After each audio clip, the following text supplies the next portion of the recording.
There is a file that sat inside a locked drawer at Gatcombe Park for 28 years.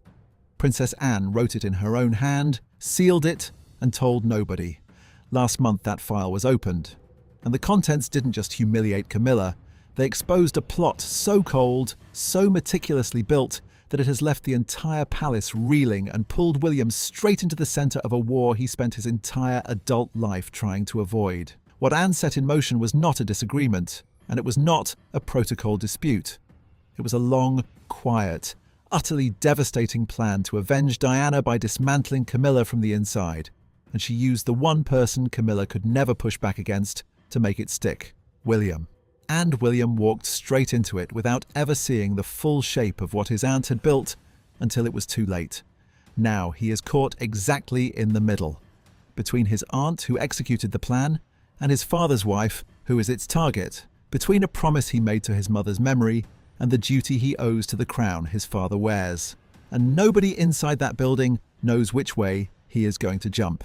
We are going to get to the file. We are going to get to the 5 days that shattered Camilla's position permanently, and we are going to get to the final conversation between Anne and William that nobody was ever supposed to hear. But first I need to take you back to where the wound actually started, because none of this makes sense without it. Make sure you are subscribed so you do not miss where this story ends up. Quick before we go deeper, I'm George, and I don't deal in palace headlines. I follow the details. Every report, every overlooked account, every missing piece, and by the end of this video, you'll understand why one quiet conversation changed everything for Camilla. Now let me tell you about the plot. Princess Anne is not what the public thinks she is. For 50 years, the press has called her the hardest working royal, the one with no scandal, the one who just gets on with it. And that is true, but it is also the most effective mask anybody in that family has ever worn. Because underneath the sensible coats and the no-nonsense schedule, there has always been a very different person. A woman who remembers absolutely everything. A woman who forgives absolutely nothing. And a woman who had been waiting since 1973 to destroy Camilla Parker Bowles. Most people know the basic shape of the early history. Before Camilla married Andrew Parker Bowles, Andrew was involved with Anne. They were close. Marriage was being discussed. The palace shut it down because Andrew was Catholic, and Anne, as a senior royal, could not marry him. So she stepped aside, and within a short time Camilla moved in, and Andrew proposed to her instead. Anne attended the wedding. She sat through the service, she posed for the photographs, and then she filed the whole thing away and never spoke of it again. That is the public version. Here is what the public never knew. Anne did not simply lose a boyfriend to Camilla in 1973. She lost something far more specific and far more intimate. In the months before the engagement was announced, Anne had written Andrew a series of letters. Private letters. The kind of letters a young woman writes when she believes she is going to marry somebody. Letters that contained thoughts she has never shared with another living soul. Camilla found those letters. How she found them depends on which account you believe, but multiple people who were close to the situation at the time agree on the core of it. She found them and she did not return them to Anne. She kept them. And years later, when Camilla needed leverage inside the family, she let Anne know exactly what she still had in her possession. Not by saying it directly. That is not how Camilla operates. She simply made certain that Anne understood the letters still existed and that they could become a problem if Anne ever became difficult. That was the moment the plot first seeded itself. Not 1997. Not the coronation. 1973. Anne was 23 years old and she had just been blackmailed by the woman who took her place. And she made a decision right there that she has never once deviated from. She would wait. She would watch. And she would pick the moment when Camilla had absolutely everything to lose. Stop and think about the patience that requires. 50 years. Half a century. Anne sat through every state dinner, every family Christmas, every balcony appearance. She stood next to Camilla in photographs and said good morning in corridors and never once let the mask slip. She watched Camilla destroy her brother's marriage. She watched Diana get chewed up and spat out in front of the entire planet. She watched the flowers get burned and the bedroom get locked and the portrait disappear into storage. And through all of it, she kept her face completely still. Because Anne understood something that most people never do. The only revenge worth having is the one your enemy never sees coming. The first concrete move happened in 2005, the year Charles married Camilla. Most of the family fell in line publicly because the Queen had made it clear that was what was expected. Anne did not fall in line. She simply chose a different battlefield. She started building a private archive. She collected records, correspondence, staff accounts, legal documents. She gathered every scrap of evidence that could ever be used to demonstrate that Camilla had not simply been a passive mistress, but had actively worked to destabilize Diana's position inside the household. And the most damaging piece of all came from a source nobody expected: Diana's former private secretary. In the years after Diana's death, a few people close to her began speaking privately to members of the family they still trusted. Anne was one of them. And what she received was a written account of a conversation that had taken place in 1995. A conversation in which Camilla had allegedly told an intermediary that Diana was unstable, that she was a danger to the boys, and that the family would be better off if she were removed from public life entirely. Removed is the word that was used. Not supported, not helped, removed. That document went straight into Anne's archive. She dated it. She sealed it. And she waited another 18 years. Now here is where you need to slow down, because the next part of this is the mechanism of the entire plan. And it is the part William walked into blind. Anne knew she could never destroy Camilla alone. She had the evidence, but she did not have the institutional power to act on it directly. She needed a weapon that Camilla could not block. That weapon was William. And Anne did not recruit him. She did not sit him down and show him the file. That would have been too obvious, and it would have forced William to make a conscious choice that he might have refused on principle. Anne did something much more subtle. She created a series of circumstances that made William believe he was acting on his own conscience, while every single step he took was advancing her plan. The first piece was the reactivation of Diana's patronages. In early 2023, months before the coronation, William started quietly reviewing which of his mother's charities could be brought back under royal patronage. He believed he was doing it for her legacy, and he was. But the decision to accelerate that review came after a private lunch with Anne at Gatcombe Park. A lunch where Anne mentioned, almost in passing, that Camilla had been asking Charles to reassign several of those patronages to her own office. That was true. Anne had the correspondence to prove it. Camilla had been quietly trying to absorb Diana's charitable footprint for years. She wanted the AIDS charities. She wanted the homeless initiatives. Not because she cared about them, but because controlling them meant controlling the public memory of the woman who built them. Anne showed William one letter. Just one. A memo from Camilla's office to a palace aide asking whether the transition of Diana's patronages could be handled quietly to avoid press attention. William read it, and according to somebody who was in the house that day, his face went completely white. He did not shout. He did not confront Camilla.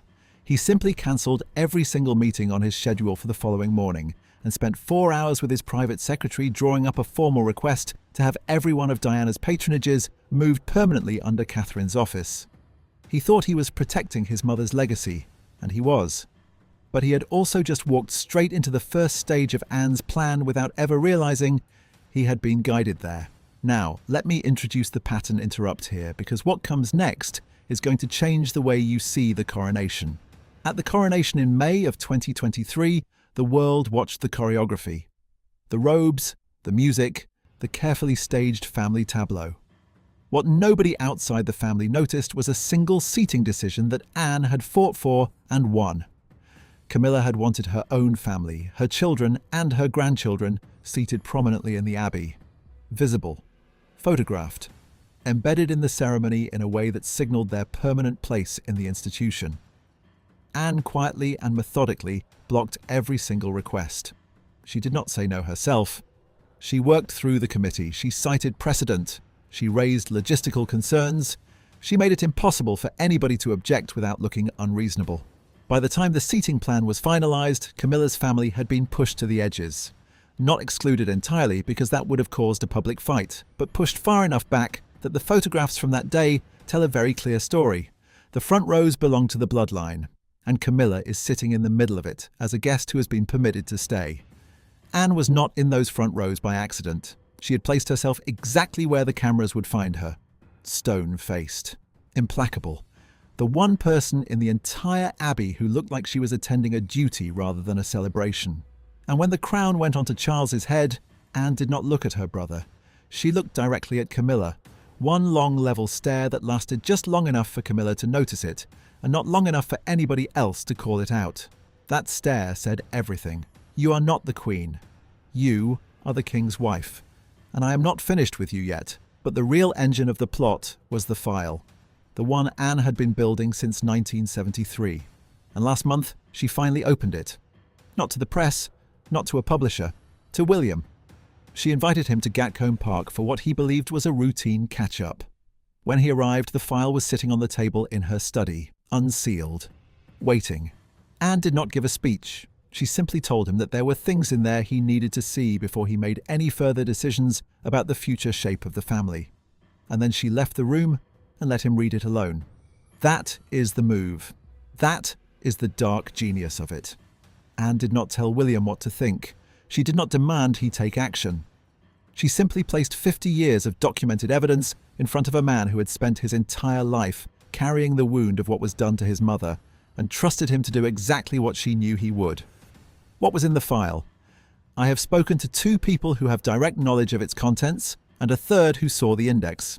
It contained the blackmail letters from 1973, the written account from Diana's private secretary about the conversation in which Camilla described Diana as needing to be removed, a series of palace memos from the late 1990s, immediately after Diana's death, showing that Camilla had personally requested the removal of Diana's portrait from the Hall of Matriarchs.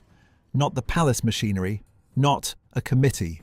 Camilla, a direct written instruction with her office's letterhead.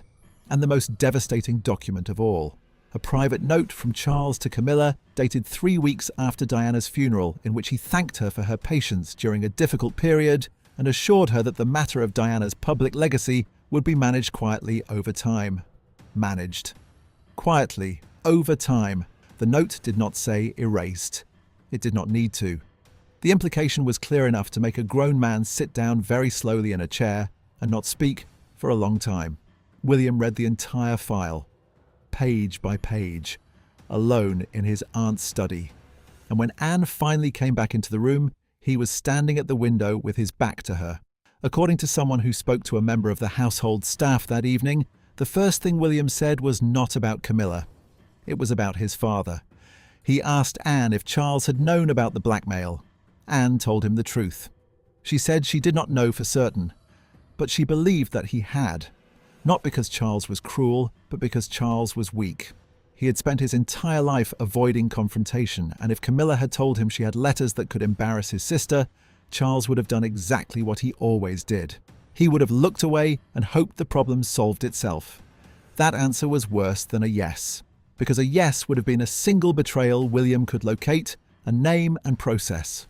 Not knowing for certain, but suspecting with every fibre of his being that his father had known and done nothing. That was a wound with no edges, and it is the wound that has been bleeding inside William ever since. Now, you need to understand what this did to William's position, because the title of this story is that he is caught in the middle, and this is the exact moment the trap closed. William now had evidence that his stepmother had blackmailed his aunt, that she had actively campaigned to have his mother removed from public life before she died, that she had personally ordered the removal of his mother's portrait after her death, and that his father had at minimum been aware of the dynamic and chosen silence over protection. He could not unsee any of it, but he also could not act on it directly, because acting on it would mean triggering a constitutional crisis that would damage the crown itself. Anne knew that. She had calculated it perfectly. She had given William just enough information to make neutrality impossible and just enough institutional constraint to make open confrontation unthinkable. He was stuck, furious, grieving all over again, armed with the truth, and completely unable to use it without destroying the very institution he is sworn to protect. That is what being caught in the middle actually looks like. Not a man who cannot decide. A man who has already decided and cannot move. And then Camilla made the mistake that turned the trap into a catastrophe. 3 days after William visited Gatcombe Park, Camilla requested a private meeting with him at Kensington Palace. She did not know what Anne had shown him. She knew something had shifted because the atmosphere inside the family had changed overnight, but she did not know the specific. She walked into that meeting believing she was going to smooth over a misunderstanding.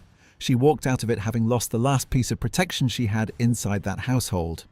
The meeting lasted less than 15 minutes. I am told William did not raise his voice once.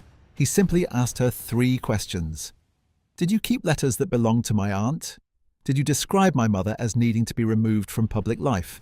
Did you personally request the removal of my mother's portrait from Windsor? Camilla did not answer any of them directly. According to somebody who was briefed on the conversation afterwards, she tried to deflect. She talked about misunderstandings and context and the difficulty of the period. She talked about how much she had always respected Diana, and William let her finish. And then he said 5 words that ended the conversation entirely. He said, "I have read the documents." Not, "I have heard rumors." Not, "someone told me something." I have read the documents. Present tense, definitive, irreversible. Camilla went completely silent. The kind of silence that happens when the ground underneath a person's feet simply stops existing. And then she left. She did not argue. She did not defend herself. She walked out of Kensington Palace knowing that her stepson now possessed documentary proof of everything she had spent 25 years denying. That meeting was not supposed to become public, but within 48 hours, a version of it leaked to a newspaper that has close ties to William's circle.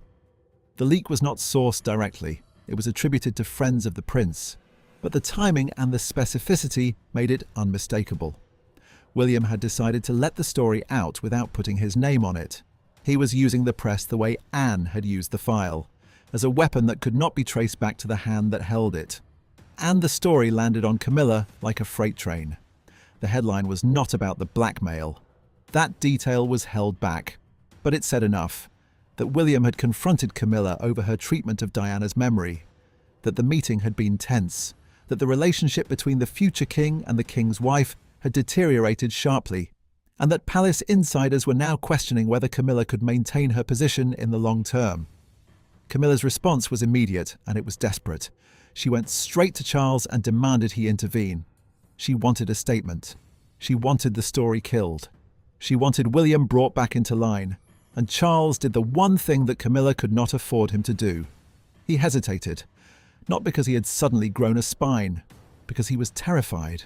He understood exactly what William now possessed. He understood that if the full contents of Anne's file ever became public, the damage would not be confined to Camilla. It would engulf him. The note he had written 3 weeks after Diana's funeral, the assurance that her legacy would be managed quietly. That note alone would end his reign in the court of public opinion. So he did not defend his wife. He did not confront his son. He did what Charles has always done when the pressure becomes unbearable. He went quiet and hoped the storm would pass. And in that silence, Camilla's last line of defense collapsed. Now, let me take you to the moment the whole thing broke wide open, because what happened next was not in Anne's plan, and it was not in William's plan. And it turned a calculated dismantling into a public execution. Anne had one final card she had been holding for 30 years. She had never told William about it. She had not included it in the file. She had kept it separate because she knew it was the nuclear option, and she was not sure she would ever need to use it. In 1994, 4 years after Camilla began her affair with Charles, she wrote a letter to a close friend. A letter in which she described Diana in terms so vicious and so contemptuous that even the friend who received it was reportedly shocked. The letter referred to Diana as mentally unstable, attention-seeking, and fundamentally unfit for royal life. It suggested that the best outcome for everybody would be if Diana simply disappeared from the public stage entirely. Disappeared. Not divorced, not relocated, disappeared. The friend kept the letter. And years later, when Camilla was consolidating her position inside the palace, that friend became nervous about what she was holding. She reached out to the one person in the family she believed could be trusted to handle it carefully, Princess Anne. Anne took possession of the letter. She authenticated it. She had it sealed by a solicitor, and then she put it in a separate file and waited 30 years. Last month, after the story of the confrontation between William and Camilla had already hit the papers, Anne made a phone call.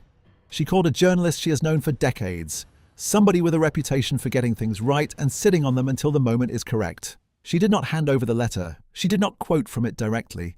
She simply confirmed that such a letter existed and that its contents were worse than anything that had yet been reported. That confirmation was enough. The story that ran the following morning did not need to print the letter. It simply reported that a senior royal source had confirmed the existence of a private correspondence in which Camilla had expressed views about Diana that would shock the public. The palace was asked for comment.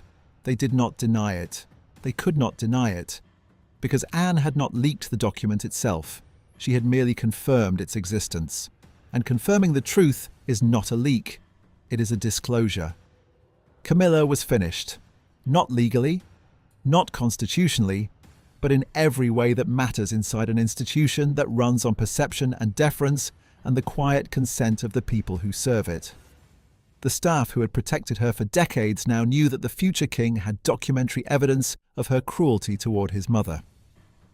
The advisors who had smoothed her path now understood that her position was contingent on a man who had not defended her when she needed it most. And the public, reading between the lines of the carefully worded stories, understood that something had shifted permanently inside that household. William had not moved against her directly. He had simply stood still while the truth came out around him. And that, in the end, was the most devastating thing he could have done. So let me bring this back to where we started. Princess Anne's dark plot. It took 50 years. It survived 2 monarchs, 3 prime ministers, and a complete transformation of the public's relationship with the royal family. It used evidence, patience, and an unshakable understanding of how power actually works inside those walls. And it succeeded absolutely. Camilla is still the king's wife. She still wears the title. But the authority that title was supposed to confer has been stripped away piece by piece. She cannot block William's decisions about his mother's legacy. She cannot control the narrative the way she once did. And she knows that when Charles is gone, the man who sits on the throne will be the same man who stood in his aunt's study and read every single word of what she did to his mother. Anne did not just avenge Diana. She ensured that Diana's son would inherit a throne from which Camilla's influence had already been purged. And she did it without ever making a public accusation, without ever giving a single interview, and without once raising her voice. That is what 50 years of patience buys you. That is what Princess Anne is. Not the sensible daughter, not the hard-working aunt. The most dangerous woman in that family, and the only one who never needed a crown to win. William remains caught in the middle. He loves his father. He despises what his father allowed. He has a duty to the institution and a rage that has been burning since he was 15 years old, and he still does not know which one is going to win. But last week he did one small thing that tells you which way the wind is blowing. He authorized the permanent display of a new photograph in his office at Kensington Palace. Not a portrait, not an official image, a photograph of his mother, the one she gave him when he was a boy, the one that had been in a drawer in his private study for years because putting it on public display would have been seen as a statement. It is on the wall now, visible to every visitor, visible to every advisor, visible to his father when he visits, and visible to his stepmother should she ever walk through that door again. Anne has not commented on any of this. She was seen last Tuesday at an engagement in Gloucestershire. She opened a community centre. She shook hands. She smiled for the photographs. And then she got into her car and went home to Gatcombe Park, where somewhere in a locked drawer in a study that overlooks the same fields she has looked at for 40 years, there is a file with 50 years of evidence inside it, and a note on the front in her own handwriting that reads simply, "Closed." Thanks for watching. If you got something out of this one, hit that like button and subscribe so you don't miss where this story goes next. And tell me in the comments where you are watching from. I read them. I'll see you in the next one.